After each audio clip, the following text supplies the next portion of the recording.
Both the Galactic Republic and Galactic Empire's armies wore iconic armors that perhaps stood out most of all because of the shapes of their helmets.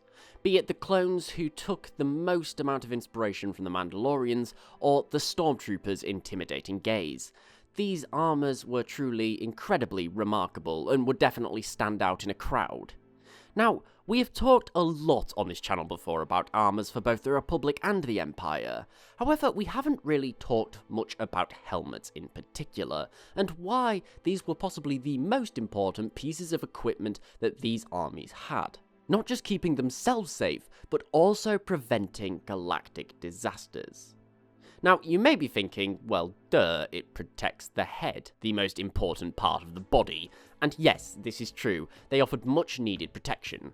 However, neither clone helmets nor stormtrooper helmets could survive, say, a blaster to the head. So why did they have the entire face covered? The natural rebuttal to this is saying because of environmental challenges, smoke, rain, heat, gases, blistering winds, etc. And this is again incredibly true. Their faces were protected from the elements and therefore they were able to focus on the battle at hand. However, I would argue that there is another very good reason as to why stormtroopers and clones continued to wear these helmets. We may note that they wore them even when they weren't fighting, when they were just standing guard or wandering around the base, or even when they're inside a building doing simple administrative tasks. There really isn't a need for them to wear a helmet at this point, because they're not going to be attacked, and they're not necessarily in hostile environments. Now the reason for this again comes back to the environments.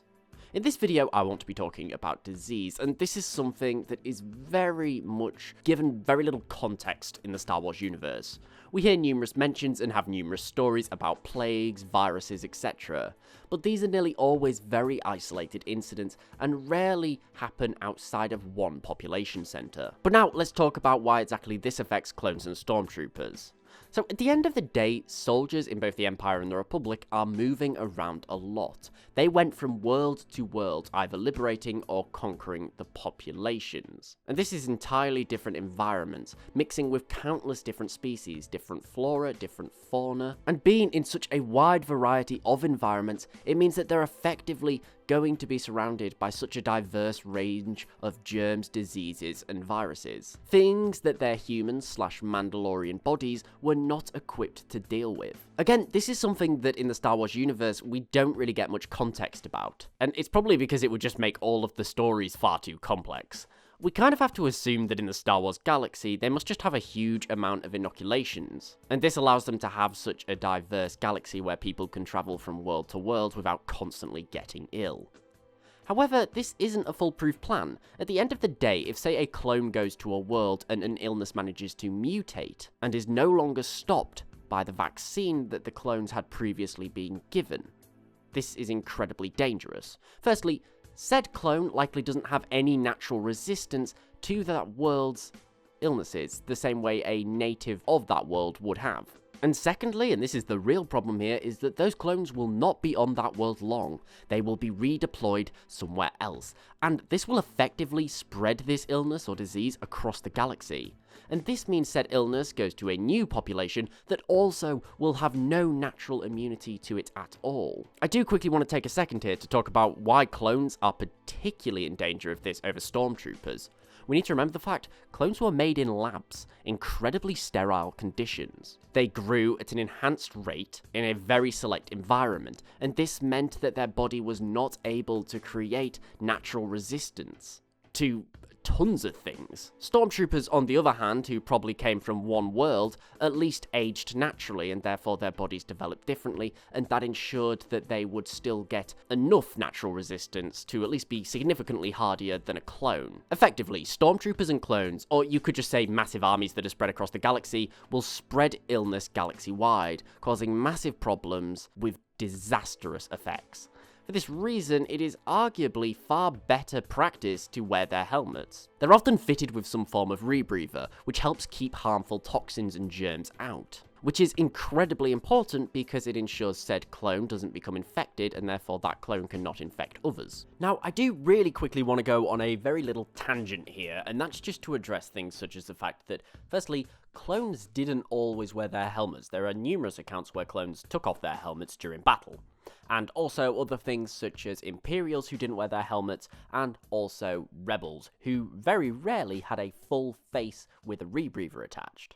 So let's start off with clones real quick. Firstly, yeah, some clones did not wear their helmets all of the time, and I'd imagine that's just for practical reasons. If they had to wear their helmets all the time, it could become an issue. If their visors became dirty, if their helmet was damaged, or just the fact that living in a helmet all of the time is just not going to be easy. So I imagine it was seen more as best practice, and something that you would probably be told to do, over something that was necessarily you have to wear your helmet 24/7. It was probably quite a light rule, if you understand what I mean.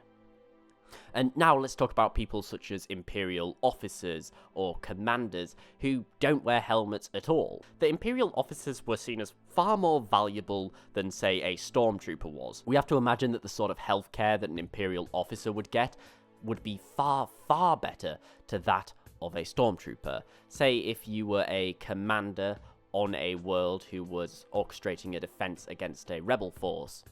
Realistically, you probably had your own private medical droid, and you probably get checks every single day. But if you're a stormtrooper, I mean, even if you were ill, your chances of actually getting checked are quite limited. And finally, just to get into them really, really fast, Rebels. Rebels rarely did wear full-face helmets and any form of rebreather, as we've seen in basically everything. And this is a very good point. But generally speaking, probably most Rebels were very, very rarely leaving their world. Now, granted, the ones who we see, such as Saw Gerrera, the Lothal Rebels, Leia and Han Solo, etc., all of these people do go to a lot of different planets, and they travel around a lot. However, if you're just an everyday Rebel soldier, there's a pretty good chance that you will probably be spending large amounts of time on one world defending it, as opposed to travelling. Now, this changes, of course, when the Rebels then take the fight to the Empire and go on the offensive. At this point, they're going from world to world, and that's a pretty good point, because that would mean that effectively, if this is true, and if these diseases were a serious threat, then these Rebels, who were putting very, very little effort into actually protecting themselves from these sorts of diseases and illnesses that were on these worlds, they would be spreading them around the galaxy at a, frankly, alarming rate. Anyway, back to the video. Now, as a final point, I do want to talk about Naval Staff, which I think also supports this argument. In the Star Wars universe, big capital ships such as Venators and Star Destroyers can stay up in space for years without the need for reprovisioning.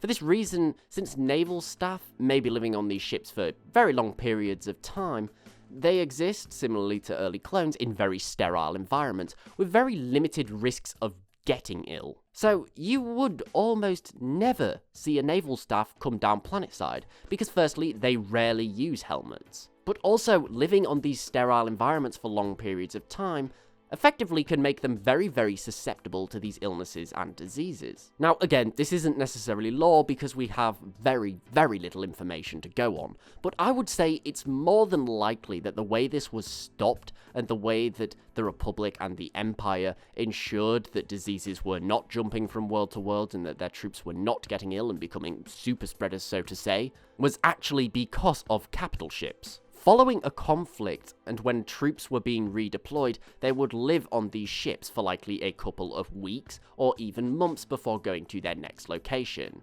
And this effectively would act as a quarantine period where they can't spread outside of the crew. In this period, I would imagine that every single clone, stormtrooper, soldier, or anybody who had been on that world would have a mandated health check to ensure that they had picked up no illnesses from their previous tours. But you have to imagine, if this was the case, this would have some pretty massive knock-on effects for the war effort. All it would take would be, say, one clone or one stormtrooper not wearing their helmet and going and getting infected with some sort of disease from some world, say Felucia for example, getting back on board their ship, and then that entire ship would then have to quarantine. Those soldiers would be out of action until every single one of them was deemed disease-free. And you've got to think, that's going to have some pretty massive implications for how the military worked.